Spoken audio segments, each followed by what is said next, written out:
नमस्कार दोस्तों, अभी आप देख रहे हैं दैनिक लाइव न्यूज 24। आइए नजर डालते हैं आज की बड़ी खबरों पे। जमुई से सुशील कुमार की रिपोर्ट। पूर्व सांसद पुत्री सह गोल्ड मेडलिस्ट खिलाड़ी श्रेयसी सिंह हुई भाजपा में शामिल। जमुई शूटिंग के क्षेत्र में परचम लहराने वाली एवं बिहार के बांका जिले के पूर्व सांसद एवं पूर्व मंत्री स्व दिग्विजय सिंह की पुत्री श्रेयसी सिंह के भाजपा में शामिल होने के साथ ही जिले की राजनीति गर्मा गई है। श्रेयसी के भाजपा में शामिल होने के बाद जमुई में दिन भर चर्चाओं का बाजार गर्म रहा। कभी उनके बांका के अमरपुर से तो कभी जमुई से चुनाव लड़ने की अटकलें लगाई जाती रही। बताते चले कि राष्ट्रमंडल खेल में गोल्ड मेडल जीतने वाली श्रेयसी सिंह राजनीति के खेल में भी परचम लहराने का उद्देश्य लिए भाजपा में शामिल हुई है। बेटी के राजनीति में कदम रखने पर उनकी मां सह बांका की पूर्व सांसद पुतुल कुमारी ने कहा कि श्रेयसी परिपक्व है, उसे राजनीति की समझ है। परिवार लंबे समय से राजनीति से जुड़कर समाज सेवा के कार्यों को बखूबी निभा रही है। अब श्रेयसी राजनीति से जुड़ गई है, वो समाज के लिए बेहतर जनप्रतिनिधि बनकर उभरेगी, ऐसा मुझे विश्वास है। मैं श्रेयसी के राजनीति में कदम रखने के फैसले से व्यक्तिगत तौर पर खुश हूं। आगे कहा कि श्रेयसी बिहार की बेटी है, उसने बिहार के विकास का सपना देखा है। ऐसे में पार्टी नेतृत्व अवश्य आशीर्वाद देकर उसका मार्गदर्शन करेगी, यह मुझे पूर्ण विश्वास है। जहां तक चुनाव लड़ने की बात है तो यह बिल्कुल तय है। अब पार्टी नेतृत्व उसे कहां से चुनाव मैदान में उतारेगी, यह पार्टी नेतृत्व को फैसला लेना है। हमारा पूरा परिवार श्रेयसी के राजनीति फैसले से खुश है। सवाल अपना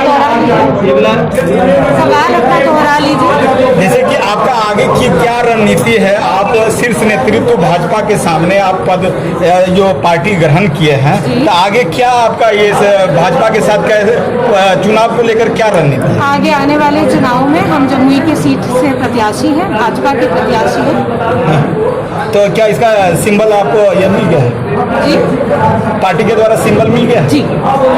और ये जमुई की जनता को क्या सौगात देना चाहते हैं? आप पहली बार चुनाव में आई हैं, क्या कहना चाहेंगे? जमुई की जनता से हम अपील करते हैं, बुजुर्गों से आशीर्वाद मांगते हैं, युवाओं का साथ मांगते हैं और महिलाओं से खास तौर पे अपील करते हैं कि पिछले जो भी विकास के मुद्दे, विकास की चीजें जो रुकी हुई हैं, हमको एक मौका दे उन चीजों को आगे ले जाने के लिए। युवा है, साथ में स्पोर्ट्स पर्सन भी है, तो जिस तरह का जोश, जिस तरह का एक फ्रेशनेस बिहार को आज चाहिए, हम उसका चेहरा बनेंगे। प्रधानमंत्री जी का जो मुहिम है आत्मनिर्भर भारत बनाने का, हम उसका चेहरा, उसका रूप बिहार में देखना चाहते हैं और हम चाहते हैं कि उसकी शुरुआत हमसे हो। मुख्य प्रतिबंधित किसको मानते हैं? मुख्य प्रतिनिधि किसको मानते हैं? प्रतिद्वंदी आप किसको मानते हैं? लड़ाई किनसे? नहीं, हमारी लड़ाई देखिए, हमने पहले भी बोला, हम अब फिर से दोहराते हैं कि हमारी लड़ाई है बिहार की भुखमरी से, बिहार की बेरोजगारी से, और हम चाहते हैं कि बिहार, जमुई खास करके मेरा साथ दे, हमें काम करने का एक मौका दे और हमारे साथ साथ आगे बढ़े। किन मुद्दों को लेकर के आप चुनाव मैदान में आई हैं?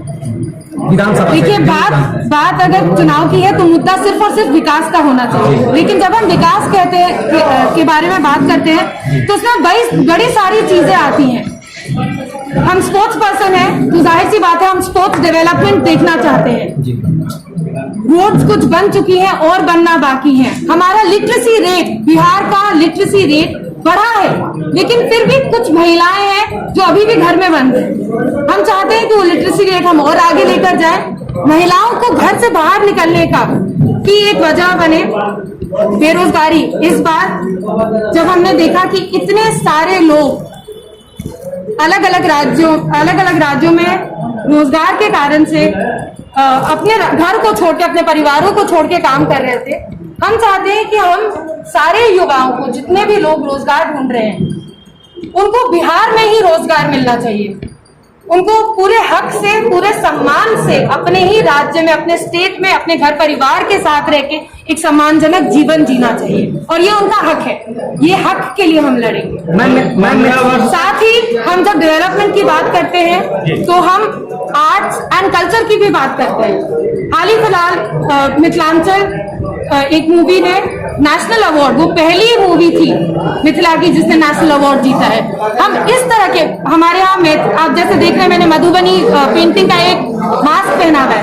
हम इस तरह के आर्ट और कल्चर को भी प्रमोट करना चाहते हैं। जैसे स्पोर्ट्स का मुद्दा है, देखो हम ही अकेले क्यों हैं शूटिंग में, शॉटगन में सिर्फ मात्र एक लड़की है बिहार की जो हम चाहते हैं हमारे जैसे हमारे साथ और युवा और युविकाएं आगे बढ़े, स्पोर्ट्स में रुचि दिखाएं और उनको यहीं पर साधन मिले, उनकी ट्रेनिंग का उनको एक प्लेटफॉर्म मिले।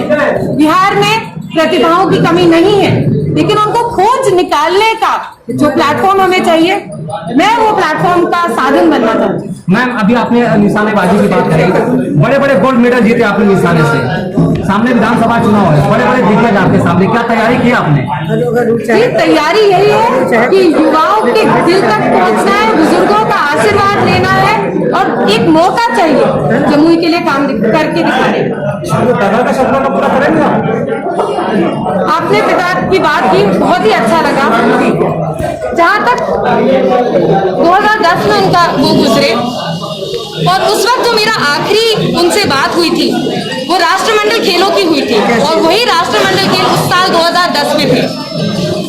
आप याद कीजिए, मैंने उनको वादा किया था कि राष्ट्रमंडल खेलों में मैं पदक जीतूं। 2014 में जब हमने रजत पदक जीता, बहुत खुशी हुई। बिहार की पहली महिला थी जिसने राष्ट्रमंडल खेलों में रजत पदक जीता था। 2014 की बात कर रहे हैं। कुछ ही महीनों बाद जब हम ट्रेनिंग में वापस गए, तब हमें याद आया कि अगर हमने अपने पिता से कोई वादा किया था तो वादा तो स्वर्ण का होगा। उसी मेहनत से हमने फिर उसी लगन से हमने 4 साल और मेहनत की और वो स्वर्ण लाके अपने पिताजी को समर्पित किया। तो जहां तक बात है अपने पिताजी की लेगेसी को और पिताजी के सपनों को आगे ले जाने के लिए, हम पूरी तरीके से तैयार हैं कि उनके सपनों को आगे बढ़ाएं और एक विकसित बिहार बनाएं। आ रही है कल से जम्मू में पूरे हो रहा है कि जो आपको जीत करके जो है दिल्ली में रहेंगे, यहाँ तो देखेंगे नहीं। हमारा घर किधौर लालकोठी में पड़ता है।